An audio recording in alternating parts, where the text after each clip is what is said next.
സിപിഐഎമ്മിനെയും പിണറായിയെയും കടുത്ത ഭാഷയിൽ വിമർശിച്ച് ജി സുധാകരനും കെ.സി. വേണുഗോപാലും. ഇടതുപക്ഷത്തിന്റെ വിശ്വാസ്യത തകർന്നെന്ന് ജി സുധാകരൻ.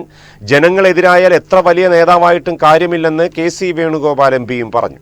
ജനവികാരമെതിരായാൽ എത്ര വലിയ നേതാവാണെന്ന് പറഞ്ഞിട്ട് ഒരു കാര്യവുമില്ലെന്ന മുന്നറിയിപ്പാണ് AICC general secretary K C. Venugopal MP നൽകിയത്.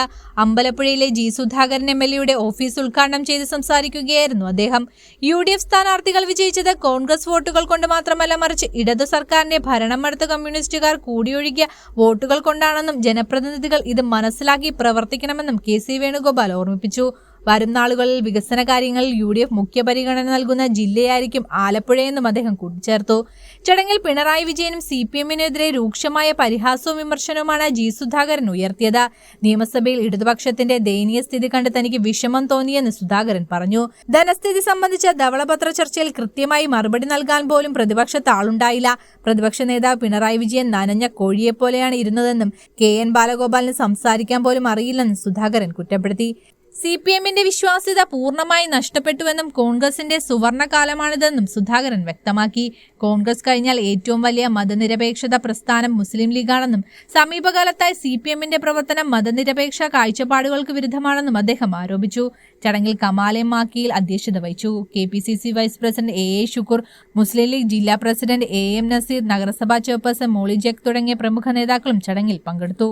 സത്യമാണ് പറയുന്നത്. കാരണം 3 തലമുറ എടുക്കും കമ്മ്യൂണിസ്റ്റ് പാർട്ടിയെ ഉയർത്താൻ കഴിയുന്ന ഒരാളിൻ്റെ പേര് പറ. 3 തലമുറ എടുക്കുന്ന അപ്പോൾ ഒരാളുടെ പേര് പറ. ഈ കേരളം അംഗീകരിക്കുന്ന ഒരു യുവജന നേതാവിൻ്റെ പേര് പറ. ഒരു വിദ്യാർത്ഥി നേതാവിന്, ഞങ്ങളൊക്കെ വിദ്യാർത്ഥി നേതാക്കന്മാരായിരുന്നു. കേരളം മൊത്തം അറിയുമായിരുന്നു. കേരളം മൊത്തം ഞങ്ങളെ അറിയുമായിരുന്നു. ഞങ്ങൾ പോരാടുമായിരുന്നു. പ്രതിബദ്ധതയോടെയാണ് 63 വർഷം ഞാൻ പാർട്ടി ഒരു നിമിഷം പോലും പാർട്ടിയെ വഞ്ചിച്ചിട്ടില്ല. 63 എല്ലാ ഉത്തരവാദിത്തങ്ങളും നിർവഹിച്ചു. എന്നിട്ടതെല്ലാം കിട്ടിയിട്ട് അതുകൊണ്ട് അവരുടെ സൗജന്യമാണ്.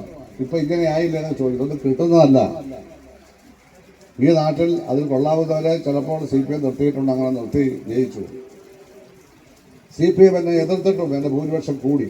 23,000 ആയിരുന്നത് ഇപ്പോൾ 22,000. അതെങ്ങനെ? അതിനെപ്പറ്റി എന്താ പറയാനുള്ളത്? അപ്പോൾ ക്രെഡിബിലിറ്റി പോയി CPM-ൻ്റെ ക്രെഡിബിലിറ്റി പോയി. CPM-ൽ തന്നെ ഉള്ള ഒരു 10,000 വോട്ട് എനിക്ക് വോട്ട് ചെയ്തിരിക്കുക, അല്ലെങ്കിൽ 70,000 വോട്ട് കിട്ടാനാണ്. ഒരുപാട് അവർ മനസ്സിലാക്കേണ്ടിയിരിക്കുന്നു. കോൺഗ്രസിൻ്റെ സുവർണ കാലമാണ് കേരളത്തിൽ. ഭരണമുള്ളതുകൊണ്ട് ഞാൻ പറയല്ല, എനിക്ക് വേണ്ടി പ്രവർത്തിക്കാൻ ആയിരക്കണക്കിന് കോൺഗ്രസ് പ്രവർത്തകരെ ഞാൻ കണ്ടു. ഞാനിവിടെ കണ്ടിട്ടേ ഇല്ല.